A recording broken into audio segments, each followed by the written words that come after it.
আমি সংক্ষেপে কয়েকটা কথা বলি। আমাদের এই অনুষ্ঠান হলো অন্তর্বর্তীকালীন সরকারের 2 মাস।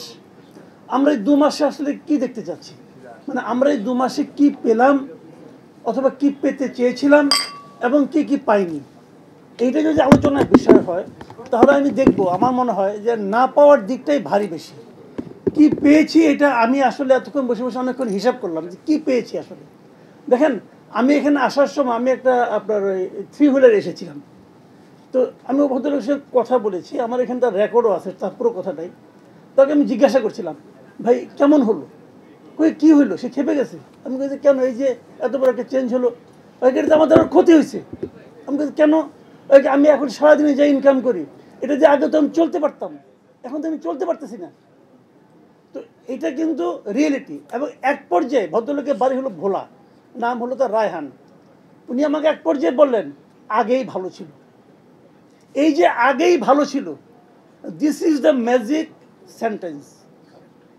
আমাদের সরকার, বর্তমান সরকার, তারা কি এই ব্যাপারে অ্যাওয়্যার? তারা কি জানেন যে আগেই ভালো ছিল এটা তাদের জন্য কত বড় বেতের আঘাত? ওনারা কি এটা জানেন? আমার মনে হয় ওনারা জানেন না। ওনারা এখনো কল্পনার জগতে বাস করতেছেন। এবং তারও যে বড় কথা, তাদেরকে জানানোর কোনো লোক নাই। আমরা আগে বলতাম যে শেখ হাসিনাকে আমরা ফ্যাসিস্ট বানিয়ে দিয়েছি, সবাই মিলে বানিয়ে দিয়েছে, আপনার কোনো ভুল নাই, আপনার কোনো ভুল নাই। আমি সাংবাদিক হিসেবে অপরাধবোধে আক্রান্ত হতাম যখন শেখ হাসিনার সেই প্রেস কনফারেন্স দেখতাম। তো তারপরে কি হলো, গত 2 দিন ধরে আপনারা নিশ্চয়ই খেয়াল করেছেন, প্রথম আলোতে প্রধান উপদেষ্টার ইন্টারভিউ ছাপা হচ্ছে ধারাবাহিকভাবে। প্রথম আলোর সম্পাদক মতিউর রহমান এবং তার আরেকজন লোক রাহিদ এজাজ, দুজনে মিলে ইন্টারভিউ করেছেন। ইন্টারভিউটা পড়েন, ইন্টারভিউটা দেখেন। ওনারা প্রাইম মিনিস্টারের অনুষ্ঠানে যেতে পারতেন না গত 15 বছর, কিন্তু যখন ওনারা যেতে পারলেন প্রধান উপদেষ্টার কাছে, কত ড্রাম তেল নিয়ে গিয়েছিলেন। পড়েন, কি ডিফারেন্স আছে, কি পার্থক্য আছে। ভাইরে, সুযোগ পেলে সবাই স্বৈরাচারী, সুযোগ পেলে সবাই তৈল মর্দনকারী। বড় বড় ডায়লগ দিয়ে লাভ নাই। আমি ইন্টারভিউটা খুঁটিয়ে খুঁটিয়ে পড়তেছি, তারা একটা প্রশ্নও করে না দ্রব্যমূল্য নিয়ে, নট এ সিঙ্গেল ওয়ার্ড। সবচেয়ে আলোচিত বিষয় যে রিসেট বাটন উনি চাপ দিবেন, রিসেট বাটন নিয়ে একটা প্রশ্নও করে নাই। এই আন্দোলন কি প্রি প্ল্যান ছিল কিনা, প্রশ্ন করে নাই। এই আন্দোলনের কি কোনো মাস্টার মাইন্ড ছিল কিনা, কেন প্রশ্ন করে নাই? এটা কি সাংবাদিকের প্রশ্ন না? কে গিয়েছে? খোদ সম্পাদক গিয়েছে। কেন গিয়েছে? উনি বুঝাতে চেয়েছে যে দিস ইজ দ্য, উনি একটা মানে আপনার একটা উদাহরণ সেট করতে চেয়েছে যে এটাই হলো ইন্টারভিউর নিয়ম, এটা ইন্টারভিউর নিয়ম, এটা উনি বলতে পারলেন। তো এইগুলি হলো আমাদের দেশের অবস্থা। সবসময় রেডি থাকে। গত 10 বছর 15 বছর তোমরা করেছো দালালি, এখন আমরা করবো দালালি। এই তো হচ্ছে পার্থক্যটা। মাঝখান থেকে আমার ওই স্কুটারওয়ালা বলে আগেই ভালো ছিল। আপনাকে কোনটাকে গুরুত্ব দিবেন? আমি মতিউর রহমানের চেয়ে আমার কাছে ওই স্কুটার ড্রাইভার রায়হান বেশি গুরুত্বপূর্ণ। কারণ রায়হান আমার লোক, রায়হান আমার কথা বলে। মতিউর রহমান আমার কথা বলে না, মতিউর রহমান ওনাদের কথা বলে। তো এই হলো আমাদের রিয়েলিটি। আমি দুটো পয়েন্ট বলি, বেশি বলা যাবে না ভাই, এমনি আমার খুব ঝামেলা আছে। আমি আসলে একটু মানে ঝামেলা আছে, আমি একটা আবেগপ্রবণ হয়ে যাই ভাই, সরি। কিছু আমি গরিব মানুষ, তো ওই একটু ডিমের দাম বললে আমার মাথা খারাপ হয়ে যায়। ডিমের দাম যখন দেখি 180 টাকা, তখন আমার মাথা খারাপ হয়ে যায়। আমি হাসিনার আমলে কখনো ডিমের দাম 160 টাকার উপর উঠতে দেখি নাই। এবং যখন 160 টাকা উঠতো 1 ডজন, তখন এটা মানুষ হইচই করতো। 180 টাকা উঠছে, হইচই হচ্ছে না কেন? কারণটা হলো আমরা এই সরকারকে ভালোবাসি, আমরা এই সরকারের সাফল্য দেখতে চাই। আমরা যে দেখতে চাই এটাই সরকার বুঝে না। মানুষের যে কষ্ট হচ্ছে এটাই সরকার বুঝে না। আচ্ছা আপনারা বলেন তো বুকে হাত দিয়া, এই 2 মাসে জিনিসপত্রের দাম বাড়ছে, বাণিজ্য মন্ত্রী একটা কথা শুনছেন আপনারা?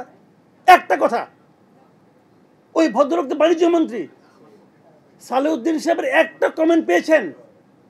ওনার আমি সাকুল্যে খুঁজে 3টা কমেন্ট পেয়েছি। আমি আপনাকে বলি, 18 আগস্ট উনি বলেছেন দ্রব্যমূল্য সম্পর্কে এই সরকার খুব সজাগ।